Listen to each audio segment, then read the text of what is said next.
People will either lift you up or they'll drag you down. It's not even a judgment on their character. It's a personal decision. Who are you going to allow into your sphere? What are your standards? What are you going to tolerate? Who are you bringing along to 2024? Perhaps this is the perfect time to drop the people that are not resonating on your frequency and have no intention of resonating on the frequency that you're heading in. Hello, beautiful soul. Welcome back to the channel. It's been 2 days since my last mushroom trip. If you haven't seen the previous video, go check that out. There's an epic monologue that I recorded at the tail end of the shroom trip. So I'm channeling the shroom energy at that point. But it's been 2 days. I've had some time to think about all the lessons I've learned from the trip. And in this video, I want to share 2 things. I want to share the biggest lesson I learned from the trip. And it's all about relationships and basically tricky relationships. If you're facing any tricky relationship in your life, I think this is going to be very helpful to you because the insights I got were not just from myself, but from the mushrooms. And so they're very potent, I feel. And the second thing I want to share is some of the mechanics of how to navigate a difficult trip. Because the trip 2 days ago that I did was epic. But to get to the epicness, I had to go through the dark night of the soul. Fortunately, I was prepared for that because I've navigated this realm many times and I can tell when a trip is going to be difficult and I have tools to navigate through that. But early on in my mushroom journey, I didn't have those tools. It was more difficult to navigate those moments because when you feel the resistance, when you feel a block, and everything is amplified on the shrooms. So when you feel resistance, you really feel it. It's hard to believe in that moment that you're going to be able to navigate through that you're going to be able to get out of the dark forest and find the bright, clear space and the light again when you're in that dark, heavy energy. So this video, I'm going to talk about some of the mechanics and the tools that I use in those difficult moments in the trip, how to best navigate them. And then I'll also share the lesson that I learned, the biggest lesson I learned on the trip. I'll start with the lesson.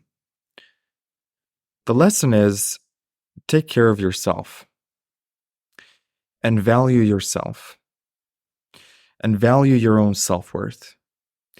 And don't let anyone convince you that you are inherently a bad person or that you inherently have some sort of flaw. That is not true.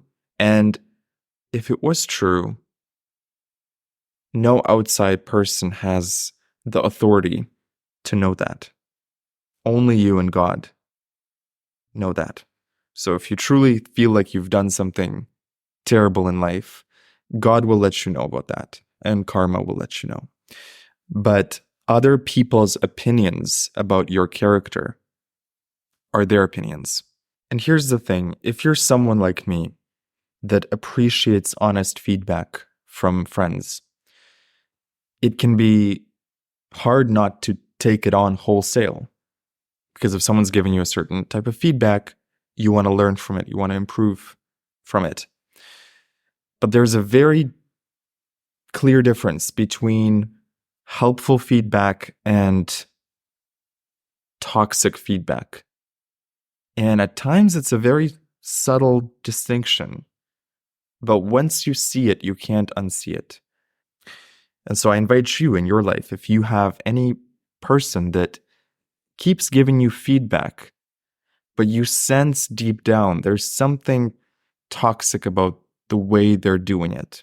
It's not a friend pulls you aside and privately tells you, hey, you can be better in this and this and this way. That's great feedback. It's more of almost like a bullying or putting you down. You see, you don't guilt anyone into changing themselves. You inspire them to change. You show them the person they can be, not guilt them about who they're not. So in your life, if you have someone who is guilting you about something, that is not good feedback. They should be inspiring you to change. And that's the subtle difference. So when someone gives you feedback about how you can improve, if they're inspiring you to be a better person, that's great. That's a great friend.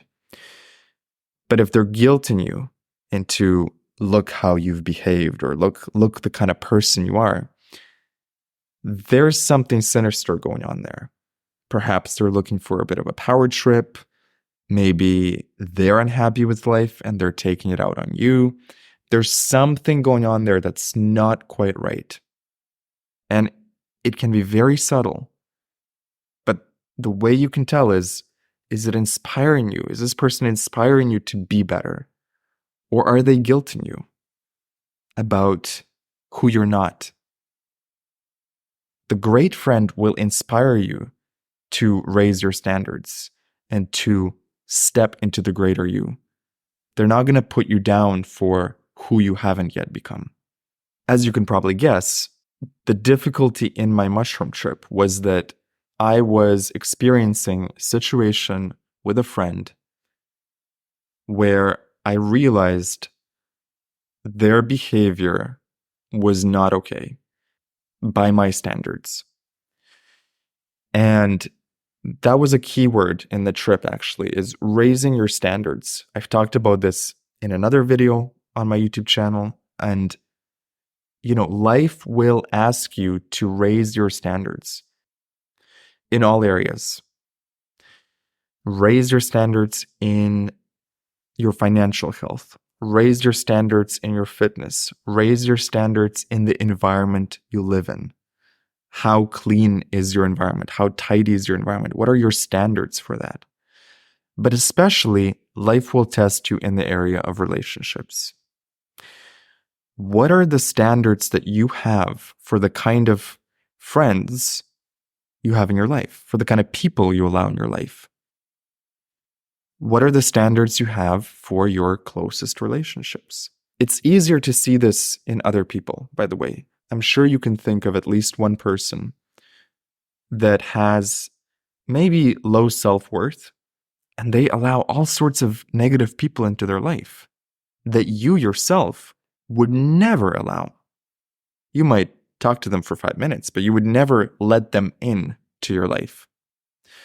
But someone who hasn't raised their standards is allowing all sorts of negative, toxic, unhealthy energies into their sphere. But now we turn the mirror on ourselves and we look at ourselves, because it's easy to spot it in other people, but takes a bit of an ego hit perhaps, or takes a bit of humbleness to see it in yourself, that perhaps you too have been tolerating certain behaviors from certain people in your life that a version of you that had higher standards would not tolerate. The ideal version of you that is happy, confident, surrounded by supportive people and supportive relationships, they would not tolerate for a second anyone who doesn't match that frequency. Do you see what I mean? It's only when we have a lack of support, or we feel unloved, or we feel unlovable, that we settle for mismatches. We settle for partial matches. And this became very evident to me on my mushroom trip, that I was tolerating behavior in my life from one specific person that I would not tolerate from any other friend in my sphere. But for some reason, I was tolerating from this person. It's a fascinating thing, right? Like, why is it that the same behavior, if it came from any of my close friends, I would think something had gone terribly wrong. But from this person, I tolerated it. It's an interesting dynamic, right? And it asks a lot of questions. And this is what the whole trip was about, was, first of all, realizing that it was a toxic relationship. because I train myself to see the good in everyone. And it actually takes me a little bit of time to see someone's darker side, because I want to believe that they're coming from a good intention. So that was the first part, was realizing this is not okay. This is toxic. And even if it's okay for someone else, even if there's an objective, let's call it an objective judge that would say, no, that behavior is okay. For my standards, it's not okay. So it was also a realization of understanding that it doesn't matter if the behavior is okay objectively. I can set the standards for my life. And this is a huge, huge lesson that I invite you to integrate into your own life. You get to set the standard for the sorts of people you allow into your life. So don't look to anyone else of how they're setting the standard. You set the standard. And you can set the bar high or you can set the bar low. And to use a famous example, we all know Steve Jobs. We all know he had very high standards for the sort of products that Apple was making, and the design, the quality, the everything from the buttons to the colors to the finish to the texture to the material. He had extremely high standards. And would you ever come up to Steve Jobs and tell him, most other companies, they're okay releasing mediocre products. You don't have to have this perfection. No, because you understood Steve Jobs was the type of person that set the bar high for himself and for everyone on his team. And that was the culture he built in his company. And you are the CEO of your life. What kind of culture are you creating in your life? You don't have to run a company to do this. It's what kind of culture are you creating in your social circle? Even one person that's toxic, that does not fit the frequency that you want to be on, will drag the energy down. So you do have to be ruthless here. And, it's a harsh word, ruthless, but you have to be decisive, which was another keyword from the trip. You have to commit and make the decision. What are your standards, and will you uphold them, or will you let it slide? And in this situation, it was so difficult initially to understand. As much as I care for this person and I see the good in them, for sure, but their behavior in certain aspects is unacceptable to me. And I cannot keep them in my life if I am to uphold the standards that I want across all of my friends. And again, comes back to the earlier point that I said, which is, would you accept this behavior from any other friend? And I realized I wouldn't. So why am I accepting it from this one person? Why are they the exception? Why is the yardstick that I'm measuring their behavior by different for them than it would be for any other friend? And by the way, I don't measure people's behavior in yardsticks day to day, right? So this was sort of terminology that came to me on the mushroom trip, and it was a learning experience for me. It was the mushrooms teaching me that you do have to have a yardstick of quality here. And you've been letting it slide with this particular energy that you've been letting into your life. So it was difficult. It was very difficult the first half of the trip. Because also, I'm not perfect either. I've not shown up perfectly in this friendship with this person either. So there was this instinct to say, maybe I'm the problem. Maybe I'm the whole problem. Maybe it's not them at all. It really took me some time and the help of the mushrooms to understand that while I may have made mistakes in the friendship, it does not excuse their behavior. So you don't have to be this perfect angel of a human being to have certain standards in your life for how people treat you, how they talk to you, how they give you feedback, how they are, like their energy. What is the energy they're bringing to the table? So just because we all have shades of gray does not excuse someone else's behavior. And again, you get to set the standard. This is not some courtroom. This is not judging someone for all eternity. It's just making a very clear decision about who are the sorts of people I want in my life. And we are going into 2024 in 3 days. This is a vital question. Who are you bringing along to 2024? Perhaps this is the perfect time to drop the people that are not resonating on your frequency and have no intention of resonating on the frequency that you're heading in. And it's very tough, for me anyway. I know for some other people, bless them, it's quite easy. And I want to learn from those people because it's tough for me. I have not cut out many people from my life.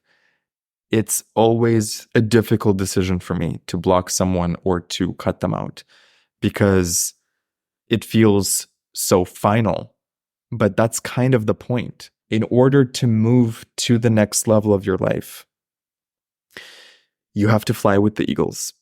You cannot keep allowing jealous, petty, toxic people in your life and fly with the eagles at the same time. You either fly with the eagles only, or you have a whole mishmash of energy, and the average of that is going to bring you down.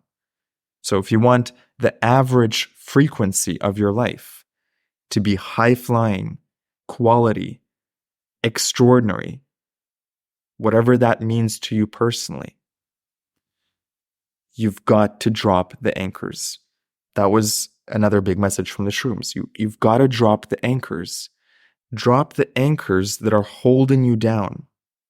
Now, this could be people. It could be a job. It could be a living situation. It could be a partner. Whatever pops up in your mind right now, it should be quite obvious. It's an energetic anchor. And unless you drop it, you do not get to move to the next level. So the question for you is, are you going to enter 2024 with the anchors still attached to you? Basically repeating the same lessons, repeating the same level? Or are you going to drop the anchors once and for all, set your standards higher, and enter 2024 a new man, a new woman? Like Neville Goddard says in his books, you have to die to the old man and step into the new man. In order to step into the new you, you have to let go of the anchors that are holding you back. And for me, where that shows up most clearly is people. People will either lift you up or they'll drag you down. And it's not even a judgment on their character. It's a personal decision. Who are you going to allow into your sphere? What are your standards? What are you going to tolerate? I cannot overstate how much someone else's energy affects your life. Even meeting someone for coffee seems like a very innocent thing. You're exchanging energy with someone. And if your intuition tells you, no, do not meet this person, or past experience has shown you every time you meet this person, you feel drained after, listen to that voice.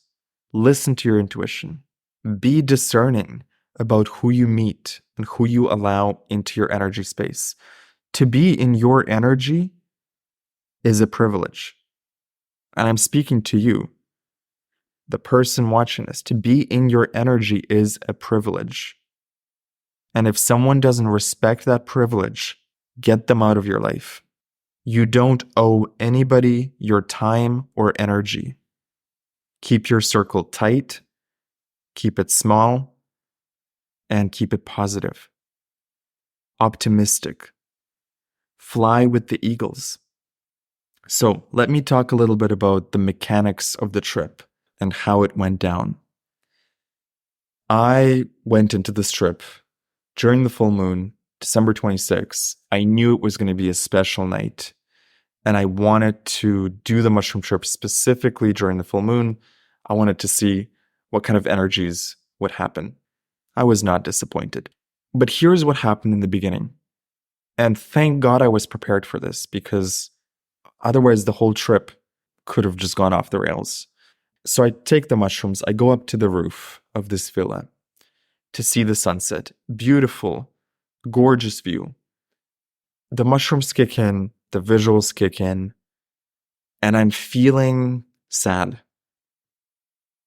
which makes almost no sense to me because I've been having a great week, been having a great month, been having a great year, but I'm sad.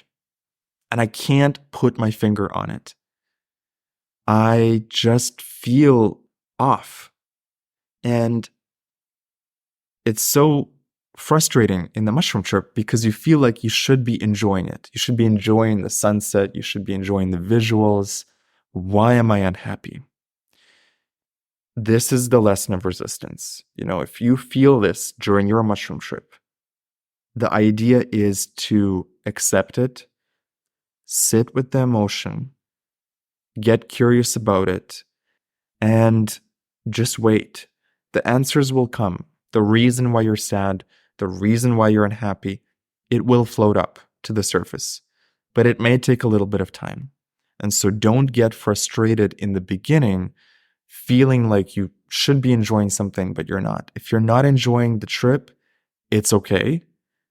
This is the work. It just means there's extra homework to do during this trip. If you want to level up, if you want to grow as a person, and you're not feeling happy in the trip, this is good because you're going to get to do the work. So I'm sitting there and I'm just progressively becoming more and more unhappy. And eventually this friend that I've had issues with pops up in my mind. And I realize, okay, yes, this is probably something around them, my relationship with them. But I don't see a clear path. It's almost like I have these two decisions in my mind. Stay in the friendship or let it go. And it feels very binary. It feels very black and white. And I don't see the solution. Of course, this is just the beginning of the trip. It couldn't have been more than half an hour or 45 minutes into this trip. And I'm already expecting the answers. So remind yourself also, if you're ever doing a trip and you have this burning question and you have sadness around it or frustration around it, give it time. A trip is usually 5, 6, 7 hours. So there's going to be a lot of time to figure this out. Any challenge you're facing in the mushroom trip, don't expect the answers in the first hour. The first hour, the first 2 hours is more like, it's really about exploring the problem and understanding how you got to where you got in the first place. How did you allow this problem into your life? How did you allow this energy into your life? It's about sitting with the problem, truly understanding it, so that when the solution comes, and the mushrooms will give you solutions, when the solution comes, you fully grok it. You fully understand why you have to make the difficult decision that you have to make, whatever it is in your life. Because if the mushrooms just gave you the answer in the first hour, you're at the same level of consciousness in that first hour as you are in your day-to-day life. So you would not be able to accept the answer.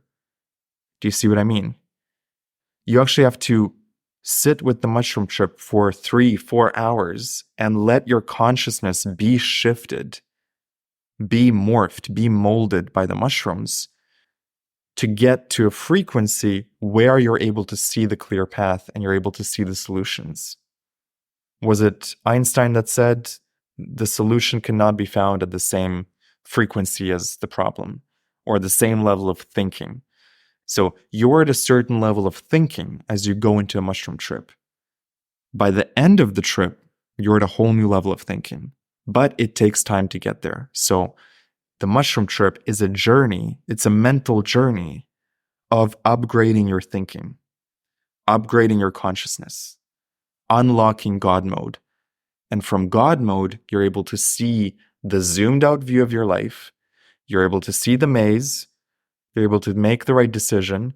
So when you go back into human mode and you go back to a previous level of consciousness, but not quite the same, the mind, once stretched, can never return to its original dimensions. So you're getting stretched by the mushrooms, and even though you kind of stretch back, you're never going to go back to exactly the same consciousness. And that's the beauty of it, is you keep upgrading your consciousness bit by bit, step by step, not all in one go, but step by step. So I'm sitting on the roof. I'm unhappy. I'm like, maybe I should change the music. This is also really funny. The music is great. When I feel resistance to the music, I know it's not the music. It's something going on internally. And I'm trying to look for an outside factor that I can change to alleviate the pain, the grief, the sadness. So, of course, I'm on my iPhone looking on YouTube for some other music, changing the song, changing the playlist. It's not the music. It's your resistance. And later in the trip, I would go back to the original music that I started with and finish that set. And this is really important, is if you start with one playlist or one set, I like to listen to these 6-hour sets. You can find them at jamesxander.com/playlist. I put all my mushroom music there. If you start with a certain music, you want to let it play through all the way. Even as you feel resistance to the music, it's not the music. It's not the music. It's something within you. And the music is guiding you. It's helping you work through it. So stick with the music. Stay with it. And it will evolve. It'll change. It'll bring you to a new place. That would be my recommendation. So the sunset's over. It starts raining a little bit. I go back downstairs. As I'm walking down the stairs, I'm thinking to myself, I feel sad, but it's also kind of contained. The thought that comes to my mind is, I haven't cried in a long time. Guess what happened later in the trip? It's kind of funny. It's like the universe sets you up for these things. Oh, I haven't cried in some time. Guess what you're going to be doing later in this trip? Just a funny way the universe works. So anyway, I go back inside and I cannot figure this out. This problem I have with this specific person, I intuitively feel that the behavior is not acceptable. But can I let them go? Can I really let them go? Should I give them another chance? By the way, if you're asking yourself, should I give someone another chance? That's a hint and a half that this relationship has fallen way below your normal level of standards. If you've got to give someone multiple chances, it's below your standards. Because again, look at your other relationships that are flowing well, that are positive, that are enriching, that are lifting you up. You probably don't even use the words, give them another chance in a healthy relationship, in a healthy friendship. So the moment it becomes about, can I trust them again? Can I give them another chance? Will this behavior repeat? The moment you start asking those questions, it's a hint and a half. It's a hint and a half that something's terribly off track.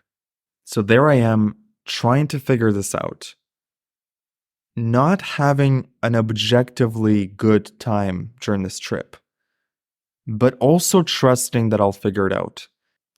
Because I've had this before. I've had difficult trips before, and I always remember that by the end of the trip, I come to some sort of resolution. There's not been a single trip in my life where I have not found some sort of salvation, some sort of resolution by the end of the trip. No matter how hairy the problem seems in the beginning, Somehow, by the end of the 6 hours, it's like a miracle happens. What's really happening is you go from one level of thinking, the problem thinking, to the solution thinking. But to get there, you have to go through the stages of grief, through the stages of sadness. I mean, I was sitting there and so much sadness because I did care for this person, but I could not see how this friendship could continue in any meaningful way going forward. And I knew I had to make a difficult decision.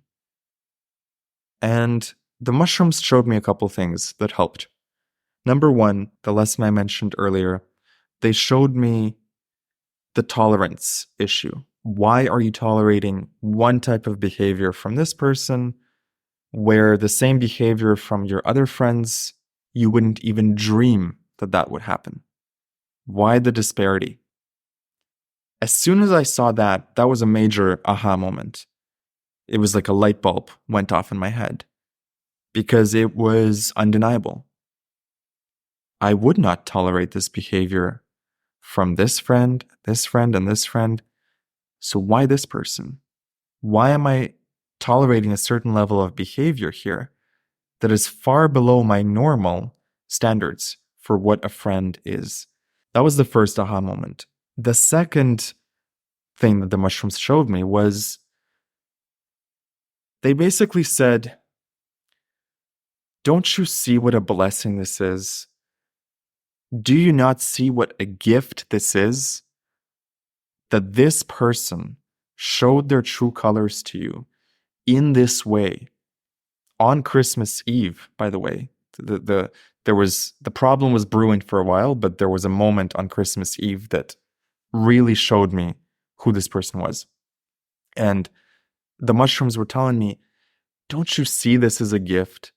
This is the blessing of all blessings.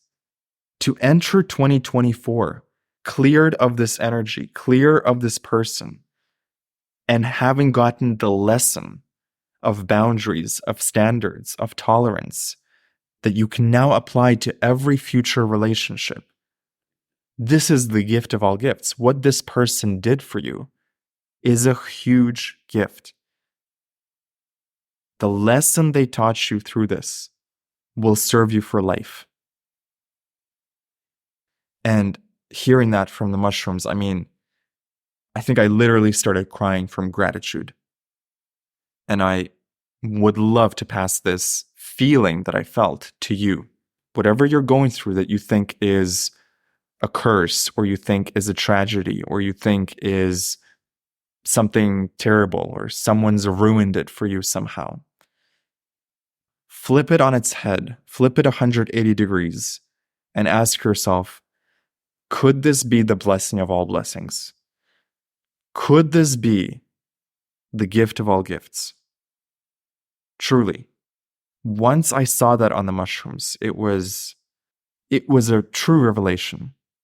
I was like, wow, it is a gift.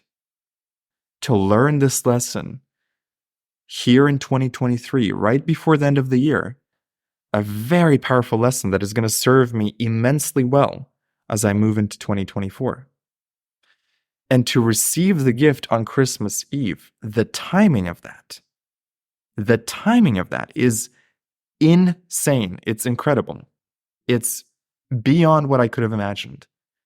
And so I think I literally started laughing of how incredible the series of events, Neville Goddard calls it the bridge of incidents, that leads you to a revelation, that leads you to a manifestation. It's a bridge of incidents that you could not have foreseen. Even the way this mushroom trip happened. I had envisioned months ago, I would love to have a trip in a beautiful villa, alone, surrounded by nature. I was not living in a villa. The way this came about, this trip, a friend was leaving town for a few days. His whole villa was open. It just magically, everything aligned for this trip to happen at that exact moment, at the full moon, in the perfect location. Could not have been planned better. Could not have been imagined better. And then on top of that, to receive this gift, which I initially interpreted as some sort of tragedy, but which is actually a blessing in disguise. It's a blessing in disguise. And my God, if you can sense this in your life, is there a blessing in disguise with what you're going through? Is there someone in your life that has taught you a powerful lesson that stings, that hurts, but it can actually be the gift of all gifts, and it'll serve you for the rest of your life? Do you feel that? Tune into that. So that was the second revelation. The third moment that came up for me was decision. Once you know the truth of a situation, will you make the decision that requires courage?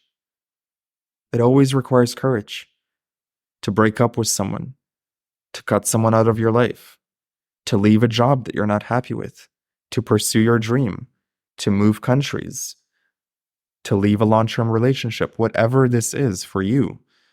It does take courage, absolutely. Are you strong enough to make that decision? Do you trust the universe enough to make the decision? Decision, which I believe comes from a Greek word that means to cut. You're cutting off all the other potential timelines. You're making a clear decision, one path. But to make that one path, you have to cut every other timeline.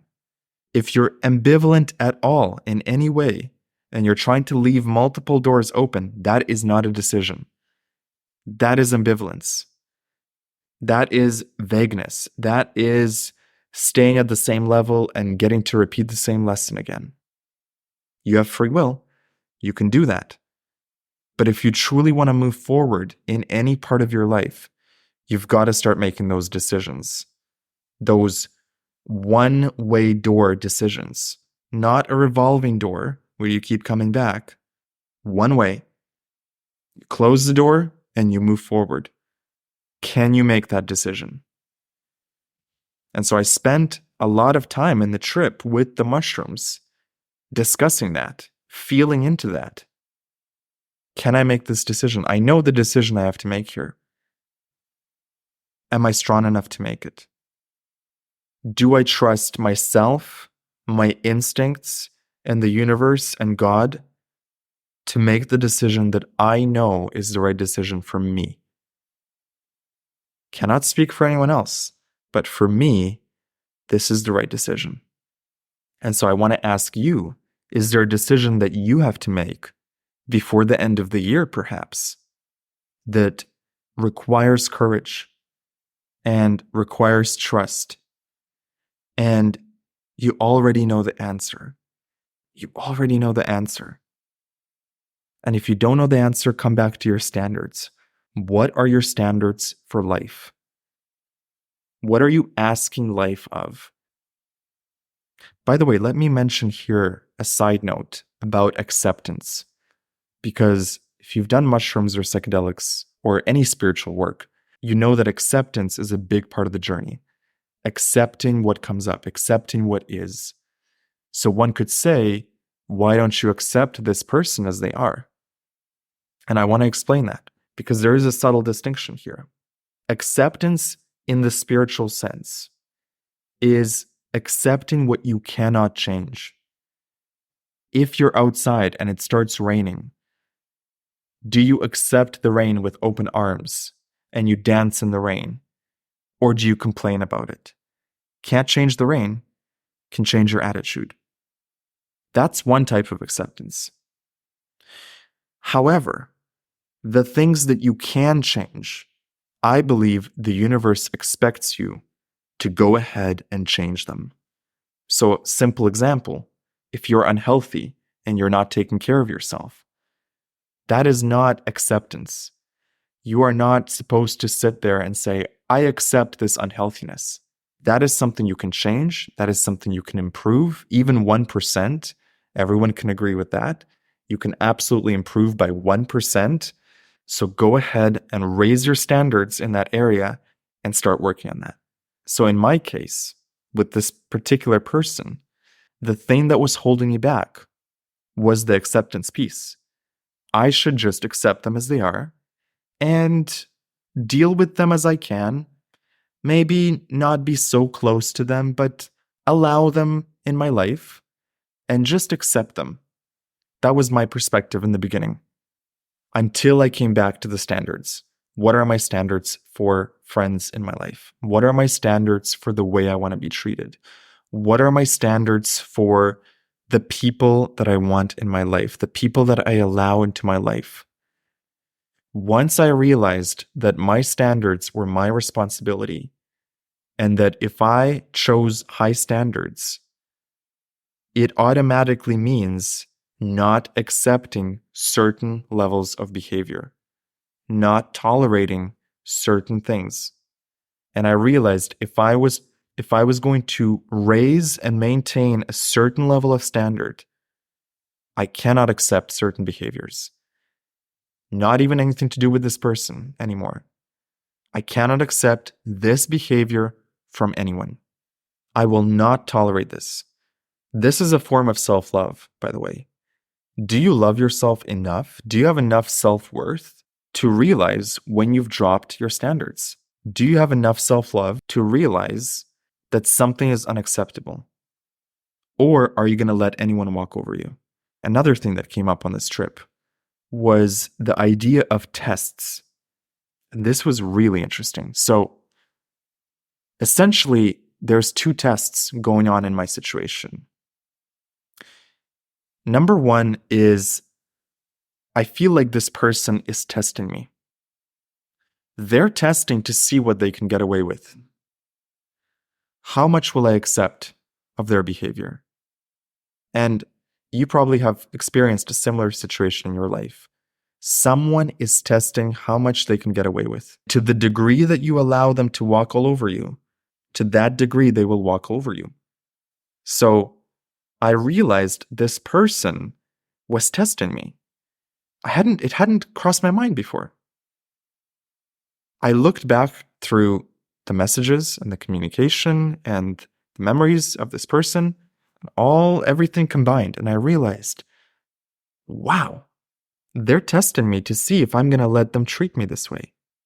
I am 100% certain that there are other people in this person's life that they would not dare to treat the same way or to speak to the same way. So they found someone in me that they can treat a certain way, and they're exploiting that. It's like exploiting a bug in the system. Someone finds someone that they can have a bit of a power trip over, and they get to play with them. Very important to realize that. If someone is being toxic in your life, they're testing you. They're testing you to see if you're going to let them get away with it. Will you pass the test? Will you accept this behavior, or will you say not acceptable? You see this often in family, the way family members treat each other. But as soon as the guests come in the house for a dinner, everyone's positive, everyone's on their best behavior. As soon as it's just the family, people treat each other in ways that they would never treat people outside the family that way.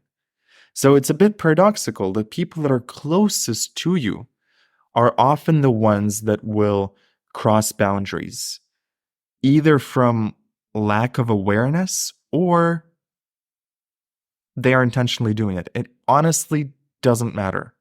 What matters is, what are the standards that you're going to uphold? Okay? So it doesn't matter if they're doing it intentionally or unintentionally, consciously or unconsciously.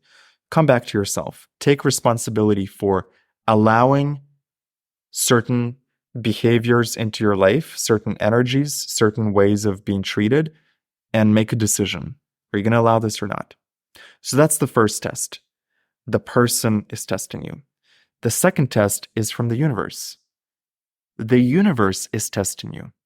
It's bringing you the perfect person to trigger the exact part of you that needs work, to test your self-worth, to test your self-love, to test your trust.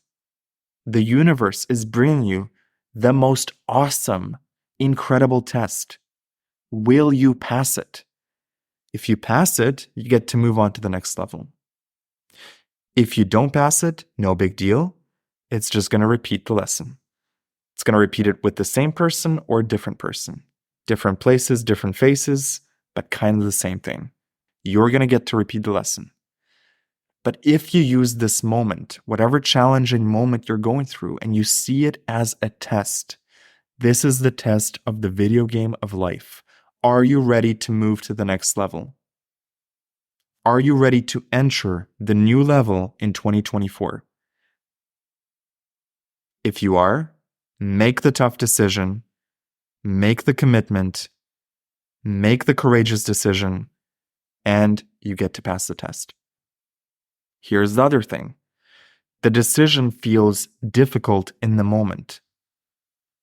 But months from now or years from now, you're going to look back at this decision as the most freeing, liberating blessing of your life. So sometimes what feels so difficult and so painful in the moment is actually the most freeing gift that the universe is trying to give you. It has set up all these beautiful circumstances for your benefit. The drama of life, this movie of your life, is set up exactly to teach you the lesson that you need to learn. The exact lesson that you need to learn. This year, will you pass the test? You got free will. It's completely up to you. I decided I'm going to pass the test. I'm going to make the tough decision. And I'm going to do what I know is right for my heart. And I invite you to do the same. Do not enter 2024 carrying old energy. Do not enter 2024 carrying anchors and heavy weights. Let them go. Let them go. Let the anchors go. Drop the anchors. Drop anything in your life that is holding you back. Do you hear me? Do you hear me? This is so important. You will not level up in 2024 unless you drop the anchors. New year, new me, but it's not going to be a new year for you unless you step into the new man, into the new woman that you know you are. And you die to the old man. You stop behaving in ways that your old self would behave. You stop tolerating the things that your old self tolerated. This is growth. This is evolution. Thank you for listening. Subscribe to the channel for more Shroomy insights, and I'll see you in the next video.